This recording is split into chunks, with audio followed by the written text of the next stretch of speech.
જય શ્રી કૃષ્ણ બધાને ને જય માતાજી। તો આજે આપણે ચકરી બનાવીશું ઘઉંના લોટમાંથી। 1 ચમચી ઘઉંનો લોટ, 1 ચમચી મેંદો અને અડધી ચમચી અહીંયા ચોખાનો લોટ લીધો છે। ત્રણેય લોટને ચાળી અને પછી આપણે એક રૂમાલમાં લોટને બાફી દેવાનો છે। 5 મિનિટ બફાઈ ગયા પછી લોટ આ રીતે એકદમ પથ્થર જેવો થઈ જશે। પછી એને દસ્તાથી થોડો ખાંડી દેવાનો છે।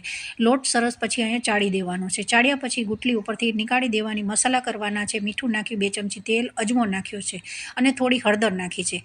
હળદર પસંદ હોય તો ઉમેરી શકો છો, નહીતર ફક્ત આ રીતે તમે સિમ્પલ બી બનાવી શકો છો। જરૂર પૂરતું પાણી નાખી અને સરસ આપણે લોટ બાંધી દીધો છે। લોટ આપણો સરસ અહીંયા બંધાઈ ગયો છે। પછી સંચાને આ રીતે તેલથી ગ્રીસ કરી દીધો છે। તેલથી ગ્રીસ કર્યા પછી આ રીતે ઉપર એક જાળી બી મૂકવાની, જેથી કરી અને પ્રેશર એક સરખું જ અહીંયા સંચાનું રહેશે। તો હવે જુઓ તમે, એક લાઇનિંગ બનાવવાની છે। લાઇનિંગમાં આ રીતે ગોળ ગોળ આપણે ચકરી બનાવતા જવાની છે। થાળી ભરાઈ ગઈ હતી ત્યાર પછી ચોપરમાં મેં આ રીતે કરી દીધી છે અને તાવીથાથી ચકરીને ઉંચકવાની અને સીધી તેલમાં અહીંયા ઉમેરી દેવાની છે। તો આ ગરમા ગરમ આપણી ચકરી તૈયાર થઈ